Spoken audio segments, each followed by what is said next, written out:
Hello again from my front porch, where we just had the big, exciting women's NCAA basketball Final Four game last night, and I don't know that I have ever done an episode of the front porch about a sporting event per se. I mean, I've talked about sporting events that I sang national anthem at, but that's a whole different thing.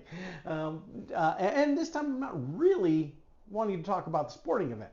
Now, just full disclosure, many of you know, I'm actually an Iowa State fan. I went to Iowa State. The Iowa State Cyclones are still and always my team. But right now, there's no Iowa State team, men or women, still in NCAA contention. Drake was also in contention in things, but the Iowa women's basketball team, with Caitlin Clark obviously as a dominant force, but not the only talented member of that team, have advanced all the way up to last night was the Final Four. And unless you've been living under a rock, by this point you already know that they ultimately won that game, defeated Uconn, who has been to the championship dance. They won it, 13 times, or they've been there 13 times? I don't know. I lost track of the stat. The ESPN kept feeling the need to keep reminding us of this detail throughout the game. But I didn't pay attention clearly. But anyway, watch the game, and I am happy that, as I've often said, and as a lot of other people say, as long as Iowa and Iowa State are not playing each other, then I'm totally okay supporting Iowa and Iowa State. That I can do both. It's okay. And so right now I've been very excitedly supporting the Lady Hawkeyes and their progress. And last year I really felt like they kind of got shafted. Watched the final game last year, and there were some referee calls, especially the final technical against Caitlin Clark, where they said where she just had a ball rolling to her and she bopped it back out of her way as they're huddling up as a group, and the referee called that a technical, and she was out of the game. That was, I thought that was a little absurd. But and ultimately, as time went on, the NCAA back office did confirm that maybe that was a bit of a stretch on the violation. But still, that's water under the bridge, all done, said and gone.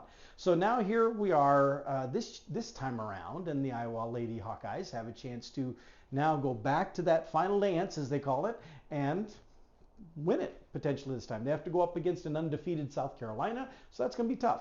Listen to me, I talk like I know something about sports. I've never really been much of a sports guy. It's actually my son Alex that got me into even watching football stuff when he was younger, and would actually literally explain some things to me, and so I've been doing more of that. But here in more recent years, I have become much more interested in various kinds of sports and enjoying those.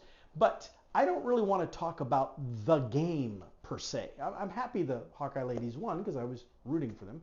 But what I want to talk about is there was one call at the end of the game that has stirred up a lot of controversy. And it's possible that viewers of my front porch might not even be aware of the controversy or the call. So I'm going to show you this, but I'm not wanting to necessarily even talk about the call.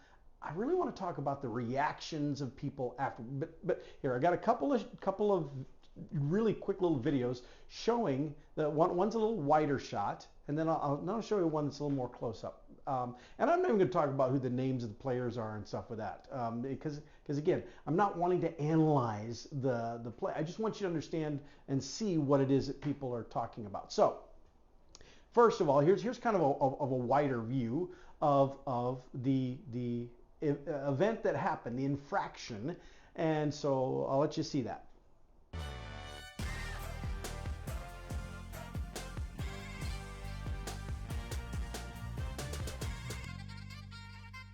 Okay, so now in that clip, what you see is the Uconn player in blue, who is supposedly doing what they call a screen, where she's trying to block the Iowa player from doing things. But when you do a screen, apparently you're supposed to be stationary.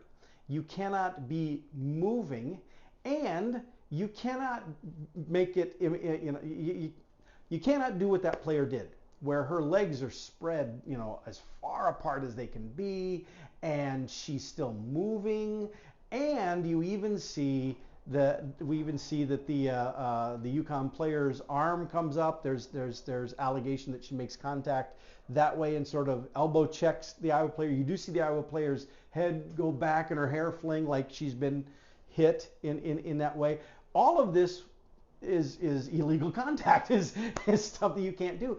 And even more than that, there is literally an official standing right there. So this isn't a matter of some official looking down the court going, I think that, and then maybe the angle is, no, the official is literally standing right there, sees the whole thing. And so the idea that this is not a foul is silly. Hey, let me show you the other video I have that's a much closer view, so that you can get a better feel for that. So keep in mind that what I've just walked you through, and watch for these things. So here's the shorter version.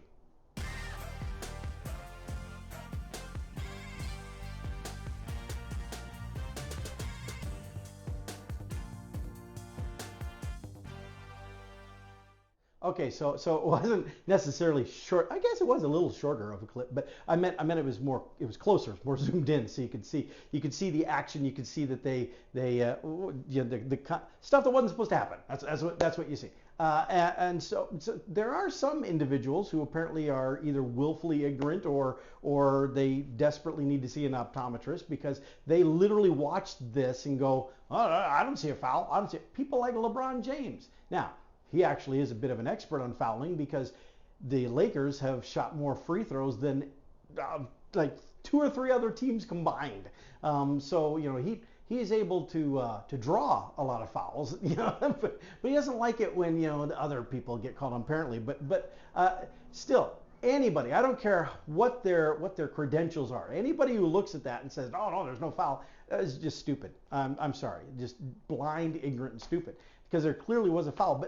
But the issue is, I'm not here to even debate whether it's a foul or not. The issue that I'm seeing, and this is what I want to address, is the Machiavellian justifications that so many people are making, who acknowledge it's a foul, who refer to it as an egregious foul, an obvious foul, a clumsy play that results in a foul, whatever. They acknowledge the official is standing right there, so there's no question that the official sees it's a legitimate foul to be called. But then there's this whole discussion.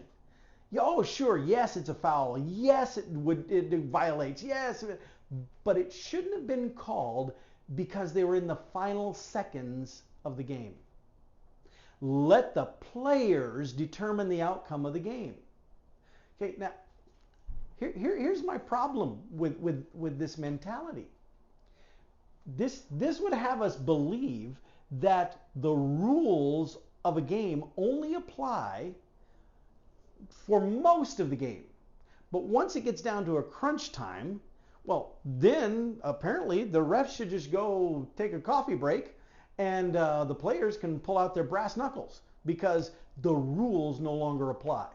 That's the mentality that is being expressed.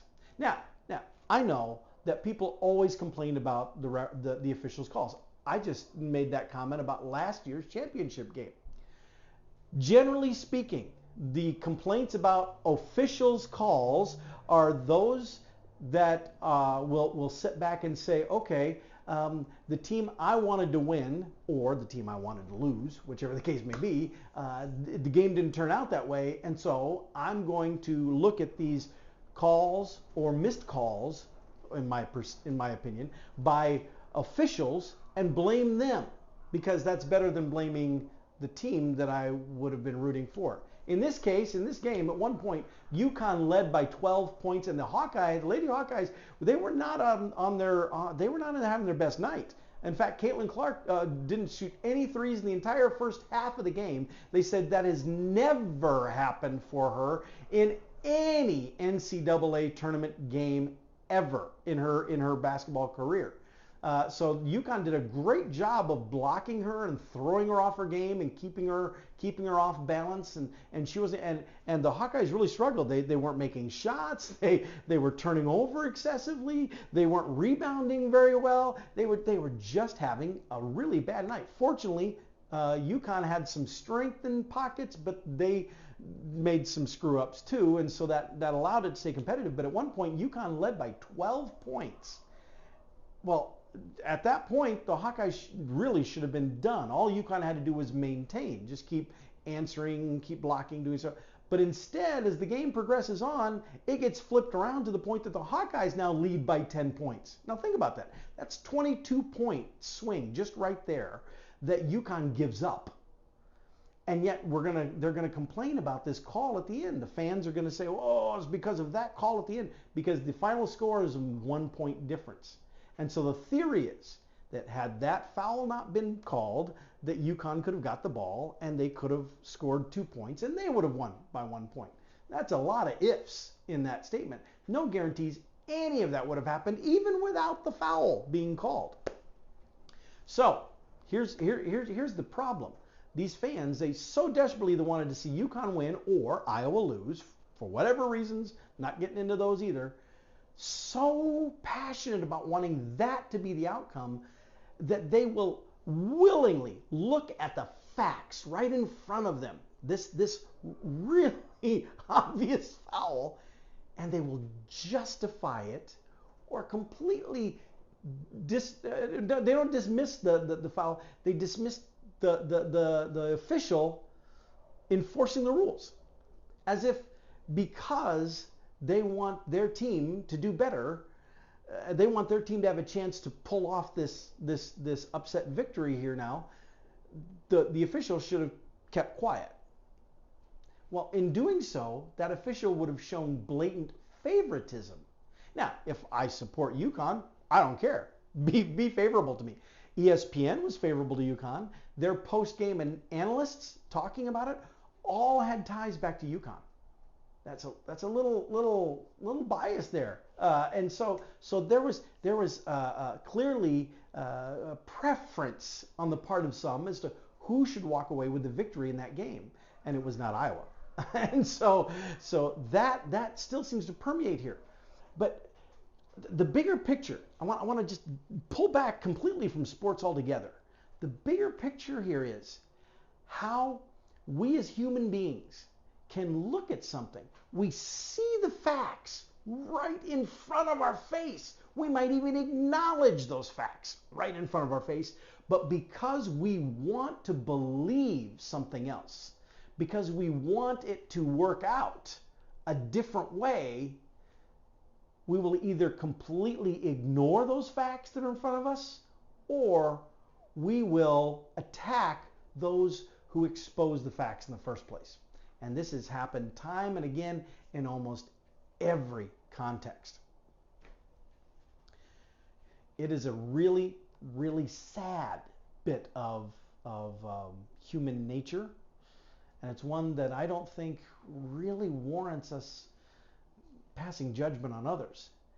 If you're sitting back now today and looking at the video of this foul being called, and your complaint is that the officials who are paid to be there to observe the entire game and to analyze whether a rule has been broken in the entire game, and that they call this foul and you don't like it because they called the foul and they should have let the players play, you're part of the problem.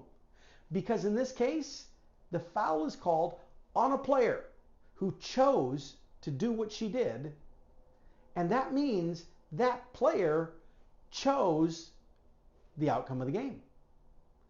If you're saying the players should determine the outcome of the game, they did. That's exactly what happened here. Most people, most sensible, logical people that can see, do not question that it was a foul.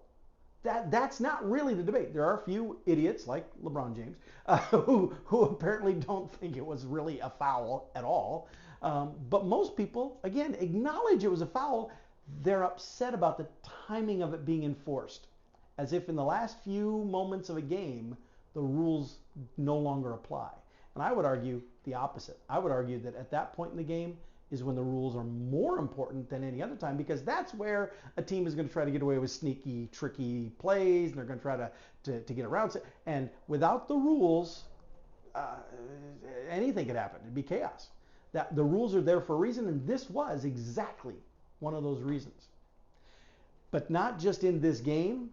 We have to consider that in the lives we lead in general too, because life is filled with rules. Sometimes we don't like them, and sometimes we can push to change them. Sometimes we can push back against them. But when all is said and done, we need to be able to understand why that rule is there. We need to be able to, if we're not going to follow it, justify why we don't want to follow it.